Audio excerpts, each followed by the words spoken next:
Takeshi's Castle, Total Wipeout, Hole in the Wall. Everybody loves a TV show with obstacles and a lot of pain. From dramatic dives to weird celebrations, where does Netflix's brand new show, The Floor is Lava, rank? Find out in today's TV review.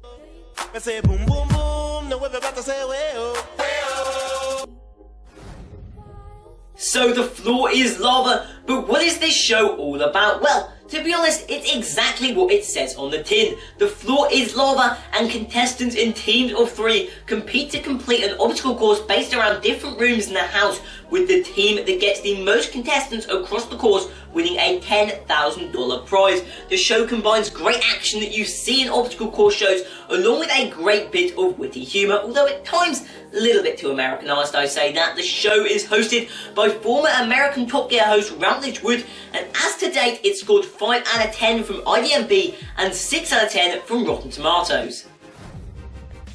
So what about contestants though? A show like this is built around its contestants, and they need to have a good cast to make sure the show doesn't flop.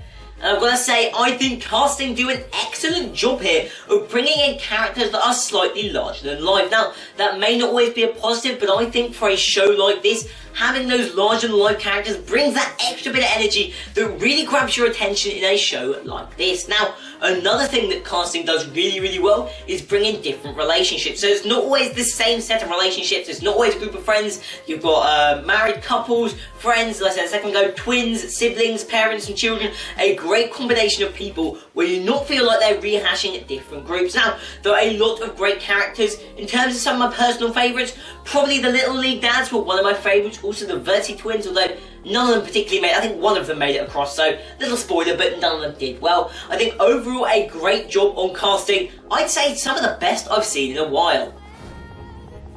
The final big question then on everybody's lips, how good are the rooms? And I actually think they're quite good. I think they're really well set up, in especially the way that they allow contestants to take different routes. This adds variety to the show, meaning not everybody is following the same path, and also in many cases forces the contestants to split up and conquer their own bit of the course to allow them to get to the end, making it harder if one of them falls off early on. I thought that was a real benefit. Now, another positive of the courses on this one was the hidden items. I thought the hidden items were really good, making it that bit easier, especially when you had something like a 7-foot jump. You reduce that to a 4-foot jump, makes such a difference. Adds that little bit of spice that some players will get it, some players won't, and I thought that was brilliant. However, a couple of downsides. Now, first I just want to say, a lot of the places were really good. The bedroom in particular, if you try out one episode, try the bedroom. I thought that was top tier, especially the spinning bed in the centre was a really great challenge. But there were a couple that I wasn't such a fan of, most notably the pyramid in episode 1 and I believe episode 9,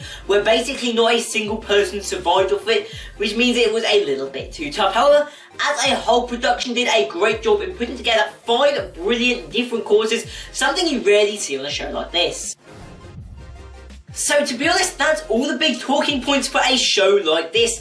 But before we sign off, I'm going to give a few final thoughts of myself. And I think the first thing that I have to say is a round of applause for Netflix. Now, it's not easy to get a show like this run smoothly on the first occasion. Things can go wrong, and they have in the past, but Netflix do a good job of bringing a decent show together, well compacted, well paced and entertaining. Now, is it as good as Total Wipeout? No. But they had 6 seasons to get as good as they did, so maybe in the future it can if they raise the stakes and maybe probably need to raise the budget. However, I would say it is on a level with the likes of Hole in the Wall or Takeshi's Castle. I think it's really well presented, really funny and really witty throughout. Now, finally, it's my all-important scoring time. We've got a couple of different categories to last week because it's not really the same show as Alex Rider. Very different, so it'd be very hard to judge it on the same things.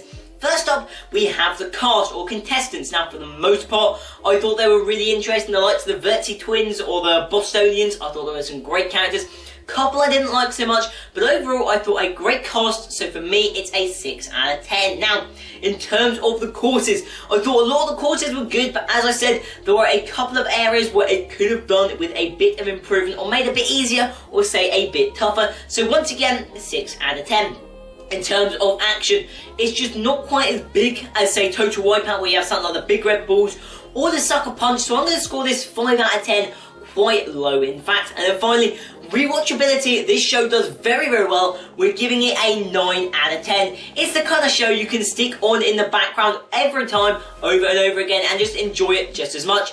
Mostly because you see other people in pain. But that, if my maths is correct, is a total score of 26 out of 40. Decent, but not spectacular. Probably how I'd sum this show up. I hope you guys have enjoyed. Now, apologies, this is a little bit of a quick video, but I enjoyed the show and just thought I'd kind of throw it together, so we'll see how this goes down. Also, I'm getting started with my podcast. I'm starting to get into the swing of it now. I'm posting my big podcast and also the clips, so subscribe to Shine a Light. That will be in the description down below. Also looking for guests, but until next time, help me at 100 on here, help me at 100 on Shine a Light, and peace!